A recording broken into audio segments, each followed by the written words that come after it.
नमस्कार दोस्तों, मेरा नाम है संस्कार और बहुत बहुत स्वागत है आप सभी का मेरे इस यूट्यूब चैनल पर। दोस्तों, डायमंड इंडस्ट्री जो है ये दुनिया की सबसे पुरानी इंडस्ट्रीज में से एक है और शुरुआत में भारत इस इंडस्ट्री का एक काफ़ी ज़्यादा प्रोमिनेंट और काफ़ी ज़्यादा इंपॉर्टेंट हिस्सा हुआ करता था, क्योंकि भारत से ही मोस्टली यहाँ पर डायमंड जो थे वो प्रोड्यूस किए जाते थे। हालांकि 1896 में साउथ अफ्रीका के अंदर डायमंड माइनिंग शुरू करी गई। इसके बाद में दुनिया के अलग अलग हिस्सों में डायमंड की डिस्कवरी शुरू हुई और फिर उसके बाद में इंडिया जो है वो डायमंड प्रोडक्शन में काफ़ी ज़्यादा पीछे होता गया।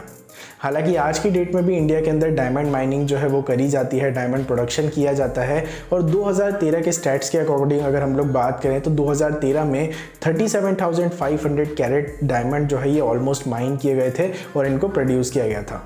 हालांकि ये सारी चीज़ें जो हैं अभी चेंज हो सकती हैं। इंडिया जो है वो डायमंड प्रोडक्शन में एक बार वापस से काफ़ी आगे निकल सकता है। और ऐसा मैं इसलिए बोल रहा हूँ क्योंकि दोस्तों रिसेंट टाइम में मध्य प्रदेश के बक्सवाहा में कुछ नई जगह डिस्कवर करी गई है जहाँ पर काफ़ी डायमंड रिजर्व है।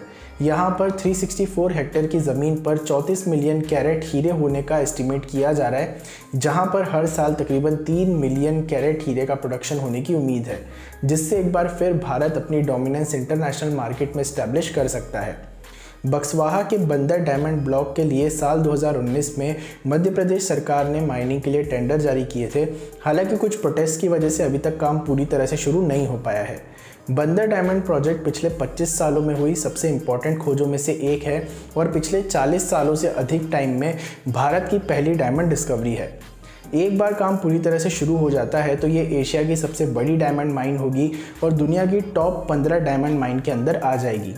करेंटली यहाँ भारत जो है वो प्रोडक्शन में काफ़ी ज़्यादा पीछे है। इस माइन के पूरी तरह शुरू हो जाने के बाद में भारत डायमंड प्रोडक्शन में टॉप 10 देशों के अंदर आ जाएगा और इसकी मदद से दूसरे देशों से जो हम लोग डायमंड इंपोर्ट करते हैं इसके अंदर भी काफ़ी ज़्यादा कमी आएगी। दोस्तों, इस पूरे प्रोजेक्ट की वैल्यू 55,000 करोड़ है और इससे मध्य प्रदेश सरकार को रेवेन्यू शेयरिंग और रॉयल्टी के रूप में करीब 28,000 करोड़ रुपए मिलने वाले हैं।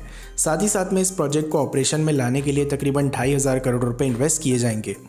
इस प्रोजेक्ट की मदद से 1500 से ज़्यादा लोगों को एम्प्लॉयमेंट मिलेगा। साथ ही साथ में लोगों को अपस्किल करने के लिए कंपनी द्वारा ट्रेनिंग प्रोग्राम भी ऑर्गेनाइज करवाए जाएंगे। इस प्रोजेक्ट की मदद से बक्सवाहा, जो कि एक पिछड़ा हुआ इलाका माना जाता है, जहां पर प्रति व्यक्ति आय जो है वो देश की औसत से तकरीबन 56% कम है, वहां पर डेवलपमेंट के नए रास्ते खुल जाएंगे और लोगों को काफ़ी अच्छी मदद होगी। मध्य प्रदेश सरकार छतरपुर को एक स्पेशल इकोनॉमिक जोन की तरह डेवलप करने की प्लानिंग कर रही है, जिसकी मदद से छतरपुर एक डायमंड हब या फिर मिनी सूरत की तर्ज पर डेवलप किया जाएगा।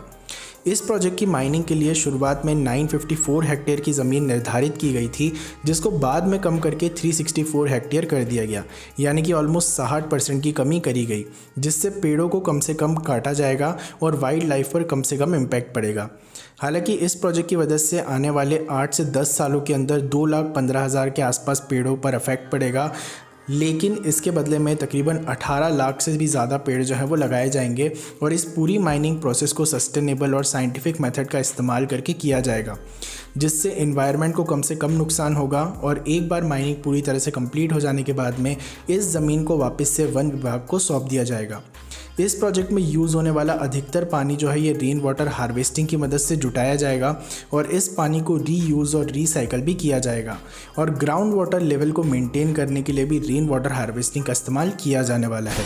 तो दोस्तों, इस पर्टिकुलर प्रोजेक्ट की मदद से इंडिया जो है वो डायमंड प्रोडक्शन में एक बार फिर से काफ़ी सारे देशों से आगे निकल सकता है। हालांकि इस पर्टिकुलर प्रोजेक्ट के कुछ ड्रॉबैक्स भी हैं, जैसे कि मैंने आप लोगों को बताया कि 2,15,000 के आसपास पेड़ जो है वो इस पर्टिकुलर प्रोजेक्ट के लिए काटे जाने वाले हैं, जो कि काफ़ी बड़ा एरिया होता है। हालांकि इसके बदले में 18 लाख पेड़ जो है वो लगाने की भी प्लानिंग की जा रही है, तो कहीं ना कहीं इसकी भरपाई जो है वो तो हो ही जाएगी। इसके अलावा वाइल्ड लाइफ के ऊपर जो है वो काफ़ी बुरा इम्पैक्ट पड़ेगा, लेकिन इसके लिए भी यहाँ पर प्रिकॉशंस जो है वो लिए जा रहे हैं वन विभाग के साथ में काम करके।